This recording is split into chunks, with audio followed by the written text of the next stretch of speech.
What's up, everyone? Mr. NoobTube Gamer. Today we're playing Paladins in 2024, 8 years later. The game that is most notoriously known as an Overwatch clone, Overwatch ripoff, Overwatch for poor people because Overwatch was a paid game and this was free. That last part's ironic now because Overwatch 2 is also free to play, and with the terrible changes and awful things that Blizzard did to destroy Overwatch and make so many people leave that game because of how fucked up it is, that many people actually feel that Paladins is a better game to play now than Overwatch by far. And I'm going to leave that for you guys to decide if you prefer Paladins or Overwatch 2. Me personally, I like Paladins a little bit better. I just like the balancing and the overall gameplay experience above Overwatch, but that can just come down to just how I feel, and you can feel differently. But if you're tired of Overwatch 2 and you're really like looking, you want to play a hero shooter, then this is obviously the best alternative that you could possibly have. I used to play this game a lot back in 2017, 2018. I quit after a while, but that's normal because you're not like playing the same game every single day for a very long time. Eventually you're going to get bored, but that doesn't mean that the game is suddenly bad or that there's something wrong. It's just normal to eventually lose interest over time. But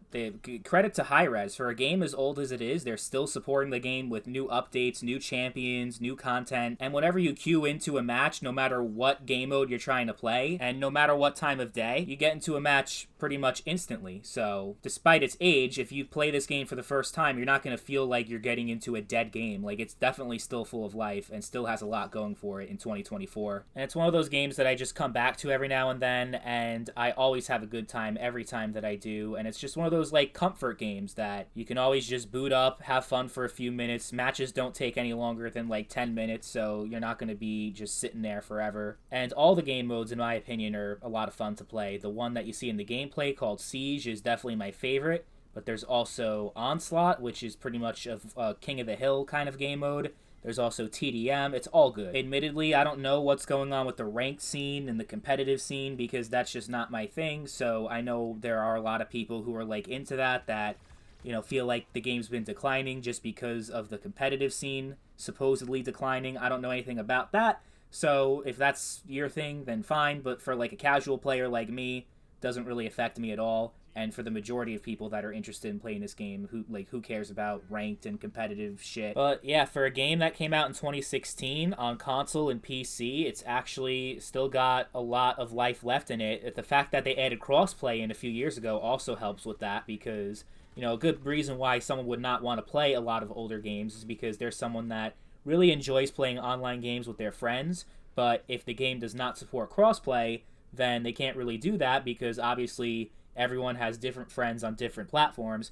Good thing with Paladins, though, is that it has full crossplay support between PC, Xbox One, PS4, and of course through backwards compatibility, the Series X, Series S, and PS5. As far as Nintendo Switch goes, and this is important information here, the game got shut down, delisted, and obviously no longer has crossplay because it's no longer playable on Nintendo Switch. Which Hi-Rez is really, they really fucked over the Nintendo gamers. They did the same shit with Rogue Company also, which is just fucked. But apparently for many years the game has been running, the performance on the Switch has been very poor, so instead of trying to fix it and address it, they're like, yeah, we're just not going to deal with it anymore. So yeah, whenever the new Nintendo console comes out and Hi-Rez tries to put a game out there, do not trust those motherfuckers. They have proven that they don't give a shit about Nintendo gamers. And I'm honestly surprised that they couldn't get this game to run properly on the Switch. I understand a game like Rogue Company, that's their other game, their newer game for Hi-Rez, and it's definitely a lot more technically involved. The Paladins, it still runs on Unreal 3. It, graphically speaking, is not all that impressive. It was pretty much designed to run on almost any PC, even a low-end computer. So the fact that it struggled so much on the Switch is honestly surprising. I think it may have a lot to do with just the developers not willing to work on it and give it the proper love and attention that it deserves. But aside from what they did to the Switch, overall I think it's a pretty good experience.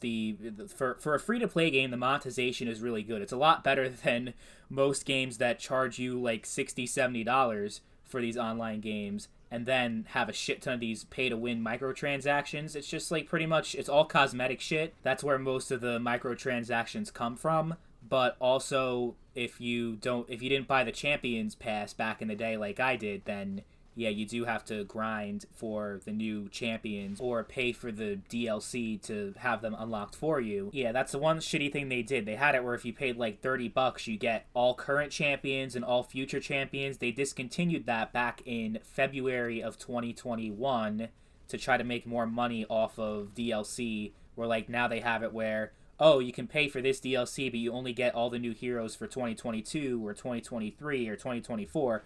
So yeah, they're definitely trying to squeeze. They're a little bit more greedy than they were when the game first started, but overall, it's still one of the less egregiously monetized games on the market. And we'll talk about Rogue Company in a video coming soon, but it's just funny how Rogue Company came out years after Paladins, and it still feels like Paladins has a lot more going for it and has a brighter future ahead than Rogue Company, despite Paladins being almost a decade-old game and Rogue Company only being out for a couple of years. It's funny the way things go sometimes, huh? But with it being a free-to-play game, it still having a strong player base, I can't say that it's not worth playing in 2024, even if it was a game that I hated, but it's definitely not. It's absolutely one of my favorite free-to-play games of all time. It's a solid game with fun gameplay, great teamwork, and just a really good time.